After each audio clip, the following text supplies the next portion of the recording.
ఈరోజు మనం ఒకరి గురించి మాట్లాడుకోబోతున్నాం. ఆయన పేరు వినగానే చాలామందికి ఐరన్ మ్యాన్ గుర్తొస్తాడు. టెక్నాలజీ ప్రపంచాన్ని శాసిస్తున్న ఆయనే ఎలాన్ మస్క్. తరచుగా ఆయన్ను సూపర్ హీరోతో పోలుస్తుంటారు. మరి ఎందుకు అలా అంటారో ఈరోజు మనం ఆయన గురించి లోతుగా తెలుసుకుందాం. ఒక్కసారి ఆలోచించండి. సాధారణంగా ఎవరైనా ఒక రంగంలో విజయం సాధిస్తారు. కానీ ఎలాన్ మస్క్ అలా కాదు. ఆన్లైన్ పేమెంట్స్, ఎలక్ట్రిక్ కార్లు, అంతరిక్ష ప్రయాణం ఇలా ఒకదానికొకటి ఏమాత్రం సంబంధం లేని ఎన్నో రంగాలను ఆయన శాసిస్తున్నారు. అసలు ఒకే మనిషికి ఇదెలా సాధ్యం? ఆయన ఈ అసాధారణ విజయాల వెనుక ఉన్న అసలైన శక్తి ఏంటి? ఆ రహస్యమేంటో చూద్దాం. ఈ మొత్తం ఆలోచనా విధానానికి బీజం ఎక్కడ పడిందో తెలుసా? ఆయన యవ్వనంలో చదివిన the which hikers guide to the Galaxy అనే పుస్తకంలో. అది ఆయన ఆలోచనా విధానాన్నే మార్చేసింది. ఆ పుస్తకం నుంచి ఆయన నేర్చుకున్న అతి ముఖ్యమైన విషయమేంటంటే, సమాధానాలు వెతకడం కన్నా అసలు సరైన ప్రశ్న అడగటమే ముఖ్యమని. ఈ ఫిలాసఫీనే ఆయన జీవితంలో ప్రతి సమస్యను పరిష్కరించే విధానాన్ని తీర్చిదిద్దింది. సరే, మరి ఆయన చేసే ప్రతి పని వెనుక ఉన్న అసలు లక్ష్యమేంటి? కేవలం డబ్బు సంపాదించడమేనా? కాదు. దాని వెనుక మానవాళి భవిష్యత్తును కాపాడాలనే ఒక అతిపెద్ద దృక్పథం ఉంది. ఇక్కడే అసలు విషయం ఉంది. మస్క్ను నడిపించేది సాధారణ వ్యాపార లక్ష్యాలు కావు. ఆయన మానవజాతి భవిష్యత్తు గురించి తీవ్రంగా ఆందోళన చెందుతారు.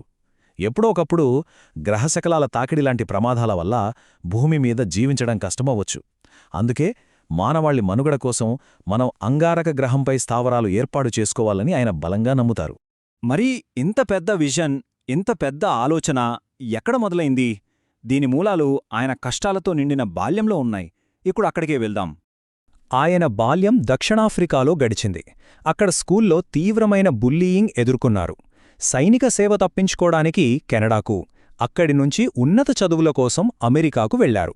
కాని అప్పుడే మొదలైన ఇంటర్నెట్ విప్లవం ఆయన్ను ఆకర్షించింది. దాంతో ప్రఖ్యాత స్టాన్ఫర్డ్ యూనివర్సిటీలో చేరిన కేవలం 2 రోజులకే చదువుకు స్వస్తి పలికి వ్యాపార ప్రపంచంలోకి దూకేశారు. ఆయనలో వ్యాపార దృక్పథం ఎంత చిన్న వయసులోనే మొదలైందో చెప్పడానికి ఇదొక ఉదాహరణ. జస్ట్ 12ఏళ్ల వయసులో సొంతంగా కోడింగ్ నేర్చుకుని బ్లాస్టర్ అనే వీడియో గేమ్ తయారుచేసి దాన్ని $500లకు అమ్మేశారు. అయితే తన అంతరిక్ష కలల్ని, మార్స్ మీద కాలనీ కట్టాలనే ఆశయాల్ని నిజం చేసుకోవాలంటే చాలా డబ్బు కావాలి కదా. అందుకోసం ఆయన టెక్ ప్రపంచంలోకి ఎలా అడుగుపెట్టారో ఇప్పుడు చూద్దాం. మొదట తన సోదరుడితో కలిసి జిప్టూ అనే కంపెనీని మొదలుపెట్టారు. అది సక్సెస్ అయ్యింది. కాని కంపెనీ బోర్డ్ ఆయన్నే సీఈఓ పదవి నుంచి తీసేసింది. తర్వాత X.com అనే ఆన్లైన్ బ్యాంకు స్థాపించారు. అదే తర్వాత పేపాల్గా మారింది. ఇక్కడ కూడా అదే కథ. ఆయన్ను సీఈఓగా తొలగించారు. అయినా సరే, ఈ 2 కంపెనీలను అమ్మినప్పుడు వచ్చిన $100 మిలియన్ ఆయన తన అసలైన కలను, అంటే స్పేస్ కలను మొదలుపెట్టారు. చేతిలో అంత డబ్బు ఉంటే ఎవరైనా ఏం చేస్తారు? హాయిగా లైఫ్ ఎంజాయ్ చేస్తారు. కానీ మస్క్ అలా కాదు. అందరూ ఇది ఫెయిల్ అవుతుంది, ఆర్థికంగా ఆత్మహత్య చేసుకోవడమే అని చెప్పినా 2 అసాధ్యమైన పనుల్లోకి దూకారు. 2006 స్పేస్ ఎక్స్ ఎంతో ఆశతో తన మొదటి రాకెట్ను ప్రయోగించింది. కాని ఆ ఆశలు నిమిషాల్లోనే ఆవిరయ్యాయి. రాకెట్ గాల్లోకి లేచిన వెంటనే పేలిపోయింది. మొదటి ప్రయత్నం ఫెయిల్. సరే, ఒకసారి ఫెయిలైనా పట్టుదలతో రెండోసారి ప్రయత్నించారు. కాని విధి మరోసారి వెక్కిరించింది. రెండో ప్రయోగం కూడా విఫలమైంది. దీంతో అందర్లోనూ అనుమానాలు మొదలయ్యాయి. ఇక మూడోసారి మళ్లీ ఫెయిల్. ఇంకేముంది, కంపెనీ దివాలా తీసే పరిస్థితికి వచ్చేసింది.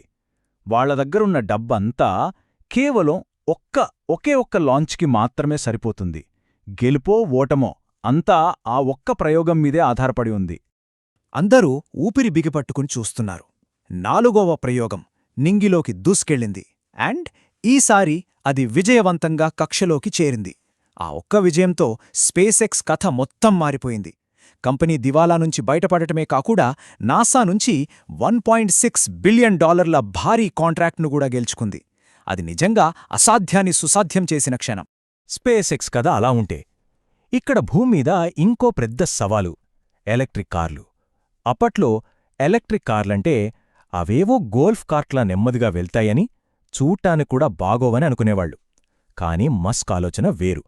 ఆయన ఎలక్ట్రిక్ కార్ను కేవలం పర్యావరణానికి మంచిదిగా కాకుండా ఒక సూపర్ కార్లా మార్చాలనుకున్నారు. మరి ఈ అసాధ్యమనుకున్న పంద్యాలు ఎలా ఒకదానికొకటి కలిసి ఒక కొత్త ప్రపంచాన్ని నిర్మించాయో ఇప్పుడు చూద్దాం. టెస్లా మోడల్ ఎస్ మార్కెట్లోకొచ్చాక సృష్టించిన సంచలనం అంతా ఇంతా కాదు. కన్జ్యూమర్ రిపోర్ట్స్ ఏకంగా 99/100 రేటింగ్ ఇచ్చింది. వాళ్ల చరిత్రలోనే అది హయ్యెస్ట్. ఇక సేఫ్టీలో అయితే రికార్డులు బద్దలుగొట్టింది. 5 స్టార్ రేటింగ్ సిస్టంలో అసాధ్యమనుకున్నా 5.4 స్కోర్ సాధించింది. అంటే అసలు ఆ రేటింగ్ సిస్టమ్కే అందని స్కోర్ అనమాట. మోటార్ ట్రెండ్ దీన్ని కార్ ఆఫ్ ది ఇయర్గా ప్రకటించింది. ఇక్కడే మస్క్ తెలివుంది. ఆయన కంపెనీలు విడివిడిగా పనిచేయవు. అదొక పర్ఫెక్ట్ సిస్టమ్. సోలార్ సిటీ సూర్యుడి నుంచి కరెంట్ తయారు చేస్తుంది.